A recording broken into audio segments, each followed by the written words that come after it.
semua. Om Swastiastu, Namo Buddhaya, salam kebajikan.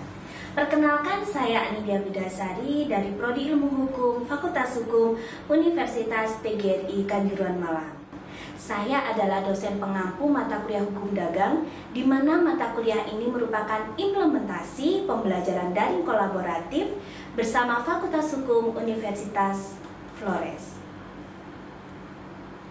Pada pertemuan ini kita akan membahas tentang legalitas usaha dalam hukum dagang, di mana legalitas usaha itu merupakan salah satu unsur yang paling penting bagi suatu usaha. Sebab adanya legalitas usaha menunjukkan bahwa usaha yang akan dibangun tidak akan terganggu dengan penertiban yang mungkin terjadi saat bisnis tersebut sedang berjalan. Ada beberapa jenis legalitas usaha yang diperlukan bagi setiap pelaku usaha. Nah, setiap jenis usaha ini memiliki izin usaha yang berbeda-beda.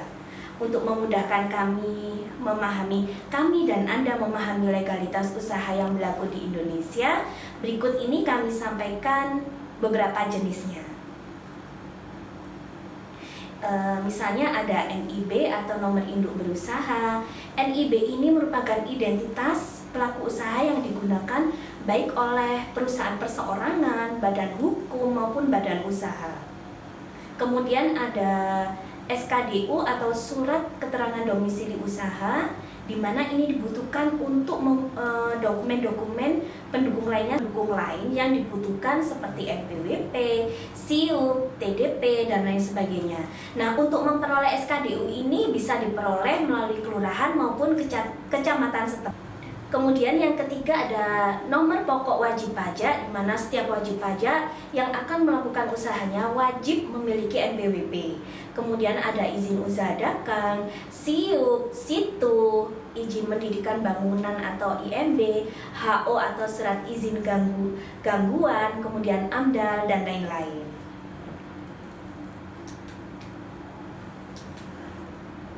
Nah, kemudian legalitas usaha ini didasarkan pada beberapa peraturan perundang-undangan. Yang terpenting yaitu Undang-Undang Nomor 40 Tahun 2007, kemudian Keputusan Memerindak, kemudian Peraturan Menteri Perdagangan, dan lain sebagainya. Yang penting adalah perusahaan perseorangan yang lagi tren saat ini, di mana kita lihat di pasal 153A Undang-Undang Nomor 6 Tahun 2023 tentang Cipta Kerja, bahwa perseroan perseorangan itu yang memenuhi kriteria usaha mikro dan kecil dapat didirikan oleh satu orang memiliki kelebihan seperti ini. Nah, mendapatkan kepastian hukum dan pasti adanya perlindungan hukum, kemudian pemisahan kekayaan pribadi dengan kekayaan perseroan, kemudian pendiriannya juga sangat mudah, modal pendiriannya di bawah bebas ya, di bawah 0 sampai 5 miliar dan lain sebagainya. Yang terpenting adalah prioritas apabila ada program pemerintah yang dikhususkan untuk pelaku UMKM, maka yang dinomorsatukan adalah pengusaha UMKM. Cara pendaftaran perusahaan ini kita dasarkan di pasal 5 Undang-Undang Nomor 40 Tahun 2007 tentang perseroan terbatas, di mana persyaratannya seperti ini mahasiswa, yaitu pendaftaran wajibnya oleh pemilik atau pengurus perusahaan yang bersangkutan atau dapat diwakilkan kepada orang lain. Nah, kemudian tapi harus diberikan surat kuasa dulu terlebih dahulu. Kemudian perusahaan dimiliki oleh beberapa orang atau para pemilik yang berkewajiban untuk melakukan pendaftarannya. Dan yang paling penting adalah apabila pemilik atau pengurus ini dari suatu perusahaan yang berkedudukan di wilayah negara Republik Indonesia dengan adanya surat domisili. Tujuan wajib daftar perusahaan ada beberapa. Yang pertama adalah mudah mengikuti perkembangan dunia usaha maupun dunia industri yang ada di Indonesia, kemudian mencegah atau menghindari praktek-praktek usaha yang tidak jujur, misalnya adanya persaingan usaha, penyelundupan, dan penggelapan, serta lain sebagainya. Kemudian menciptakan keterbukaan antara perusahaan, memudahkan mencari mitra bisnis yang mendasarkan investasi, dan yang terakhir adalah memberikan perlindungan kepada perusahaan-perusahaan yang menjalankan usahanya secara jujur dan juga terbuka. Nah, badan usaha yang masuk dalam daftar perusahaan ini ada beberapa mahasiswa seperti yang Bu Anin ceritakan tadi. Ada badan hukum, kemudian persekutuan atau perseorangan, perum, perusahaan daerah, perusahaan perwakilan asing, yang nantinya juga akan kita bahas di pertemuan selanjutnya. Yang prinsip hukum dagang dalam hal ini yang pertama adalah pengenalan tempat. Jadi kalau kita melihat tempatnya terlebih dahulu di mana usaha kita akan dijalankan, kemudian data umum perusahaan dan kegiatan perusahaan yang akan kita jalankan ini di bidang apa, kemudian adanya legalitas yang prosedur yang wajib didirikan suatu perusahaan, dan yang terakhir adalah data pemegang saham. Karena secara terbuka sekarang suatu perusahaan itu boleh melakukan TBK ya, dalam kurung TBK atau perusahaan yang terbuka. Kemudian SIUP. Nah, surat izin usaha pendirian perusahaan, yaitu SIUP ini adalah dokumen atau persyaratan untuk mendirikan suatu perusahaan di mana dikeluarkan oleh pemerintah melalui Dinas Perindustrian dan Perdagangan di wilayah domisili masing-masing. Nah, hal ini juga berlaku selama perusahaan masih menjalankan kegiatan perdagangan barang maupun jasa sejak tanggal dikeluarkannya. Nah, SIUP itu ada 3 mahasiswa. Ada SIUP besar, SIUP sedang, dan SIUP kecil. SIUP besar seperti ini, bisa dilihat contoh gambarnya ya. Di sini diberikan oleh perusahaan yang memiliki modal dan kekayaan bersih atau modal yang disetor dalam akta pendirian dengan nominal 500 juta rupiah. Untuk pengurusannya 10 hari kerja mahasiswa. Nah, di sini Bu Ani sudah cantumkan di mana pengurusannya itu mulai 2.750K sampai nominalnya ya di 10 hari kerja. Nah, di sini ada SIUP menengah, bisa dilihat contoh gambarnya ya mahasiswa ya. Di situ ada bapaknya ini terkait industri limbah. Nah, di mana SIUP menengah ini diberikan kepada perusahaan dengan akta pendirian nominal di atas 200 juta. Nah, mahasiswa bisa melihat ya, di sini ada domisili, kemudian keterangan dari pemiliknya, seperti itu. Kemudian ada SIUP kecil. Nah, SIUP kecil ini bisa dilihat ya mahasiswa, contohnya seperti di gambar ini, di mana di sini akta pendiriannya modal bersih dalam akta pendirian itu antara 200 juta, dan juga biasanya pengecekan SIUP ini biaya administrasinya dan fee jasa legalisirnya oleh notaris. Begitu mahasiswa.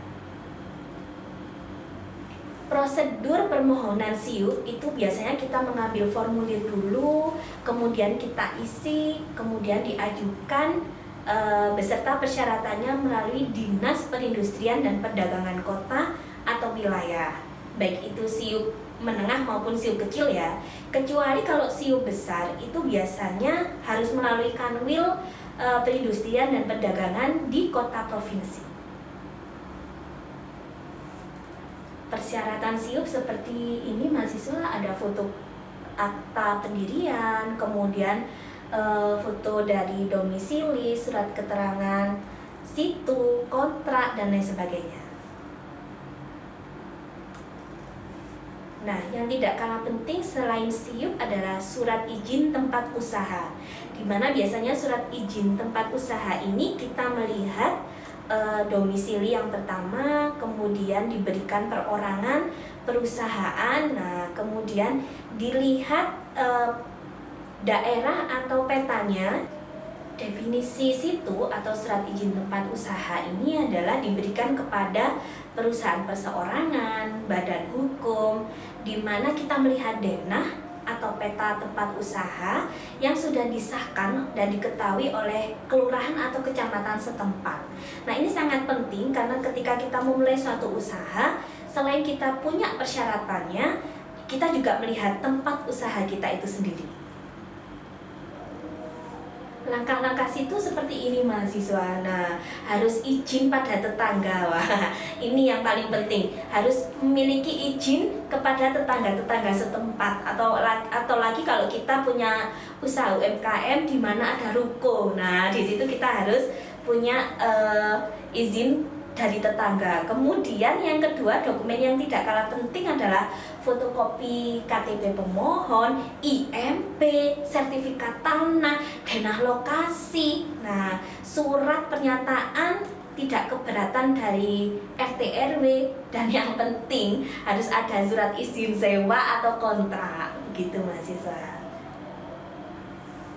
Pentingnya situ bagi pengusaha itu apa, Bu Anin? Yang terutama adalah kita memiliki kepastian hukum, perlindungan, dan ada bukti yang sah mahasiswa. Kemudian memberikan kesempatan pengusaha untuk ikut serta dalam kegiatan pelelangan. Nah, itu yang paling penting. Kemudian alat perlindungan hukum yang sah dan memudahkan dalam mengembangkan usahanya. Serta yang tidak kalah penting adalah pemasaran. Nah, karena sudah punya tempat, otomatis untuk melakukan pemasaran sudah mudah. Contohnya seperti ini, gambarnya sudah bisa dilihat contoh situ. Nah, kemudian yang terakhir adalah AMDAL. AMDAL ini adalah analisis dampak lingkungan. Nah, di mana biasanya mahasiswa hukum itu selain melakukan perkuliahan materi hukum dagang juga hukum lingkungan. Nah, AMDAL ini juga merupakan singkatan dari analisis mengenai dampak lingkungan, di mana dia merupakan suatu proses dalam studi formal untuk memperkirakan dampak lingkungan atau rencana kegiatan proyek dengan tujuan memastikan masalah dampak lingkungan yang ada di sekitarnya. Alasan perlu adanya AMDAL apa, Bu Anin? Yang penting adalah menjaga kelestarian lingkungan. Kemudian bagi pengusaha itu menjamin adanya keberlangsungan usaha, kemudian referensi untuk peminjaman kredit, interaksi yang saling menguntungkan kepada masyarakat juga. Nah, bagi masyarakat mahasiswa, AMDAL ini otomatis untuk mengetahui sejak dari awal dampak dari suatu kegiatan. Jadi ketika ada perusahaan yang membuang limbah dan lain sebagainya, maka masyarakat di sini sudah mengetahui, oh, perusahaan ini memiliki dampak lingkungan seperti ini. Nah, sudah paham sekali. Kemudian terlibat dalam proses pengambilan keputusan karena ini untuk masyarakat. Jadi ketika ada izin AMDAL suatu perusahaan, masyarakat sudah paham seperti apa untuk memberikan solusi, ketidaknyamanan dan lain sebagainya. Nah, bagi pemerintah yang pertama adalah mencegah dari pencemaran dan kerusakan lingkungan. Karena biasanya suatu perusahaan itu atau perusahaan perseorangan itu di luar dari perusahaan itu ada wilayah hijaunya mahasiswa.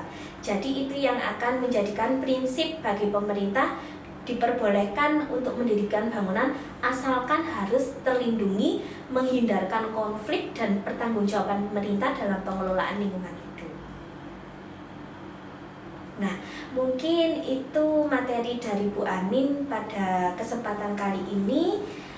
Bu Anin minta maaf atas kesalahan jika ada salah kata dan salah ucap.